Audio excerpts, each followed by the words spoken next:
Hello दोस्तों। तो आज की कहानी का टाइटल है बेपनाह प्यार। पवन और ऋचा एक साथ पढ़ाई करते थे।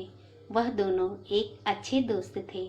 पवन मध्यम वर्ग परिवार से था, लेकिन ऋचा एक बहुत ज़्यादा अमीर घर की लड़की थी। दोनों साथ में पढ़ाई करते थे और साथ में कॉलेज पढ़ने के लिए जाया करते थे। दोनों के घर एक ही गांव में थे, इसलिए दोनों कॉलेज के बाहर भी खेलने के लिए जाया करते थे। ऐसे में पवन और ऋचा दोनों में काफ़ी ज़्यादा गहरी दोस्ती हो गई थी। दोनों एक अच्छे दोस्त बन गए थे। धीरे धीरे इनकी दोस्ती और गहरी बनती गई और इन दोनों को साथ रहने की आदत हो चुकी थी और दोनों कभी भी अलग नहीं रह सकते थे। धीरे धीरे पवन को ऋचा से बेइंतहा प्यार हो गया था, लेकिन ऋचा को इस बारे में नहीं पता था। ऋचा हमेशा चाहती थी कि वह एक अमेरिकी तथा विदेश में रहने वाले लड़के से शादी करेगी जो बहुत ज़्यादा अमीर होगा, लेकिन पवन एक मध्यम वर्ग परिवार से था। इसी कारण से ऋचा का ध्यान पवन पर नहीं गया। ऋचा चाहती थी कि मैं अमेरिका में रहने वाले लड़के जो बहुत ज़्यादा कमाते हैं, मैं उन्हीं से शादी करूंगी और उनके साथ पूरी ज़िंदगी भर खुश रहूंगी। धीरे धीरे समय बीतता गया। ऋचा की शादी की उम्र हो चुकी थी। उसके माता पिता लड़का ढूंढने की तैयारी कर रहे थे। एक दिन ऋचा पवन से कहती है कि मेरे पिताजी तथा माताजी मेरे लिए लड़का ढूंढने का प्रयास कर रहे हैं। यह सुन के पवन के पैरों तले जमीन खिसक गई, क्योंकि पवन ऋचा से बेइंतहा प्यार करता था। लेकिन पवन ऋचा के मन की बात जानता था कि वह क्या चाहती है, और ऋचा तो हमेशा से ही अमीर लड़के से शादी करने को चाह रही थी। ऐसे में पवन और ऋचा की शादी नहीं हो सकती थी। इस कारण से वह चुप ही रहा और जो हो रहा था उसे होने दिया। एक दिन अमेरिका से एक लड़का आया शादी करने के लिए, जिसका नाम रोहित था। बहुत ज़्यादा अमीर घर का लड़का था। वह अमेरिका में जॉब करता था और उसकी महीने की कमाई तकरीबन $500 प्रति घंटा थी। जैसे जैसे शादी की बात बढ़ती गई, वैसे वैसे पवन की ज़िंदगी खराब होने लगी थी। वह अपने आप में किसी भी चीज़ पर ध्यान नहीं दे पाता था। साथ ही पढ़ाई लिखाई पर भी ध्यान नहीं दिया करता था।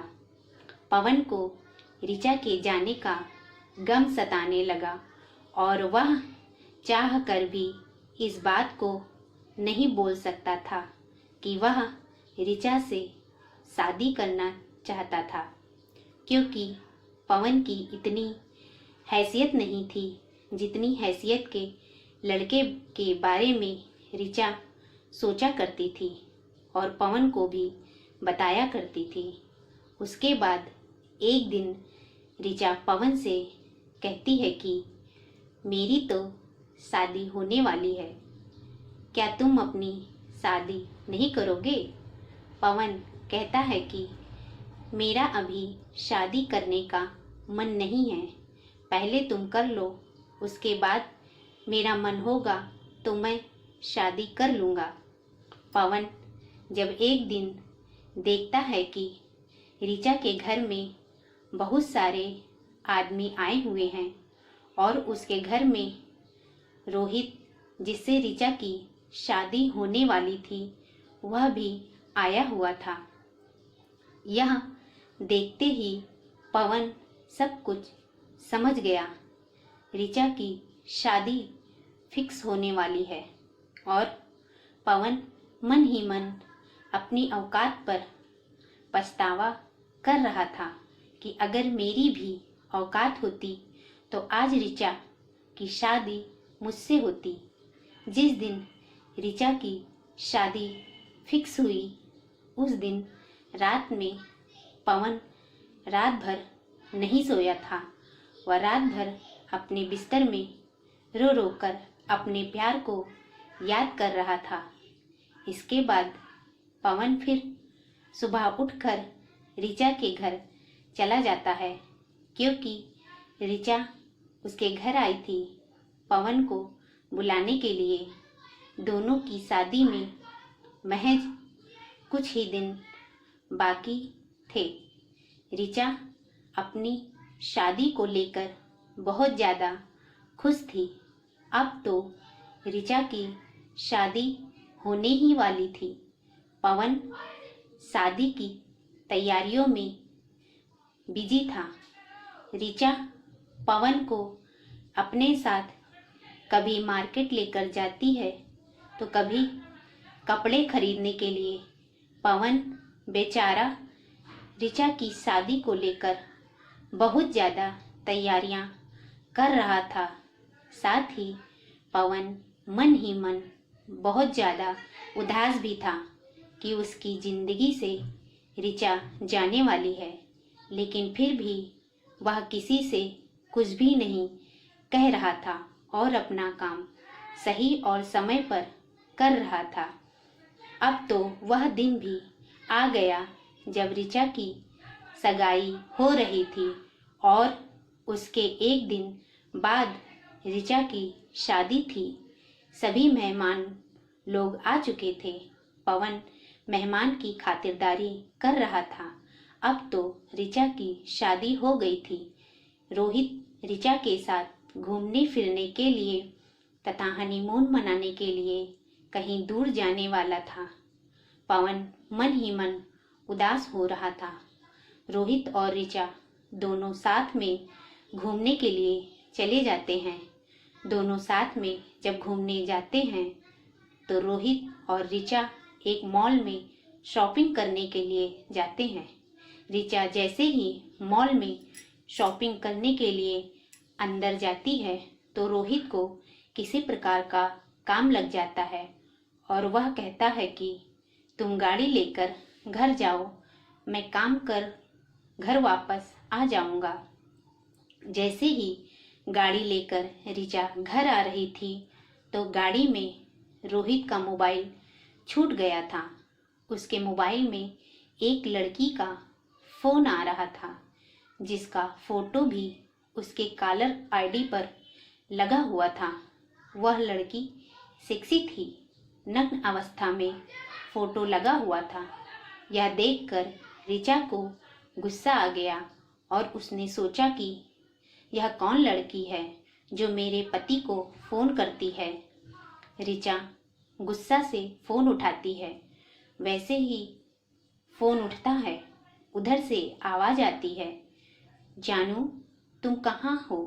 लग रहा है मुझे छोड़कर कहीं चले गए हो या तुम्हें कोई दूसरी मिल गई है। अब तो तुम मुझे फ़ोन भी नहीं करते हो। यह सुनकर ऋचा को बहुत गुस्सा आ जाता है। वह फ़ोन काट देती है। जैसे ही ऋचा फ़ोन काटती है वह बहुत ज़्यादा गुस्से में होती है। वह गाड़ी इधर उधर और बहुत ही स्पीड से चलाने लगती है। गाड़ी स्पीड में चलाने के कारण उसके सामने एक बहुत बड़ी गाड़ी आ जाती है और ऋचा गाड़ी को कंट्रोल नहीं कर पाती है और उस गाड़ी में जाकर टक्कर मार देती है। ऋचा जैसे ही गाड़ी को टक्कर मारती है वह बेहोश हो जाती है। अब तो ऋचा की बहुत ज़्यादा हालत खराब हो गई थी। उसके दिमाग से बहुत ज़्यादा खून निकल रहा था। मतलब उसके सर में चोट लगी थी, लेकिन रोहित की हकीकत जानने के बाद ऋचा कहती है कि उसका चक्कर बाकी अन्य लड़कियों से भी चलता है। इस कारण से मैं उसके साथ नहीं रह सकती। रोहित बहुत ज़्यादा मिन्नतें करता है, लेकिन पवन के माता पिता और ऋचा के माता पिता नहीं मानते हैं। उसके बाद ऋचा अपना सारा रिश्ता उससे तोड़ देती है। उसके बाद ऋचा की शादी पवन के साथ बड़े ही धूमधाम से सभी के आज्ञा के अनुसार होती है। शादी के दिन ऋचा और पवन बहुत ज़्यादा खुश थे। ऋचा को मालूम चल गया था कि पैसा कुछ भी नहीं होता है। अगर जिंदगी में प्यार है तो पैसा तो कमाया जा सकता है, लेकिन एक अच्छा इंसान जो प्यार करने वाला होता है वह जल्दी नहीं मिल सकता।